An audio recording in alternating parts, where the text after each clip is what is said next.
Assalamualaikum. Oke, hari ini hari ketiga kita lah. Saya bersama saudara Wan pada hari ketiga di Perak. Kali ini kita akan ada tas lagi situ belum saya ni. Gila pas lalu jalan ni. Ada pas lalu jalan ni. Kita akan nampaknya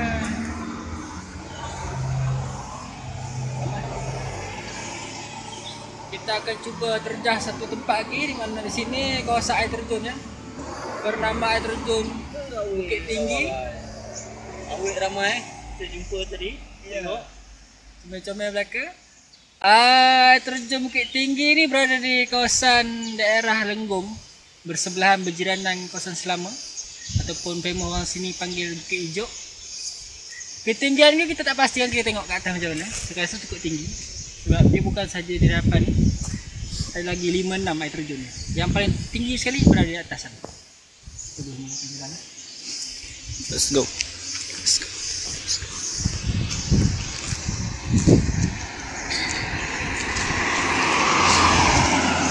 Itu dia.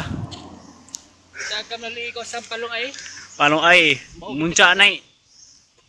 Selesai untuk aktiviti riadah. Terpaksa hiking dulu. Saya untuk siapa Apa tak biasa hiking? apa? Ini exercise. Adventure.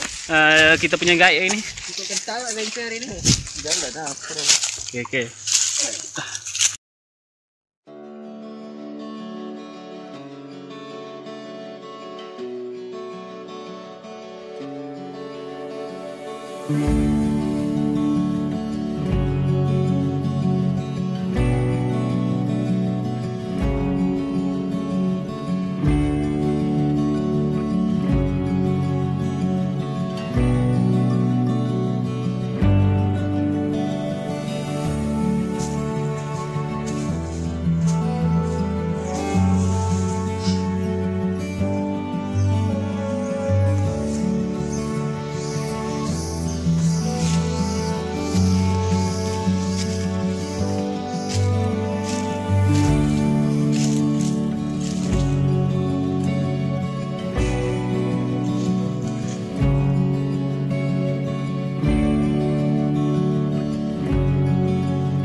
inilah keadaannya air terjun ini. Di bawah ada landai, terdapat batu hampa di bawah. Sesuai untuk mandi, untuk menyelam.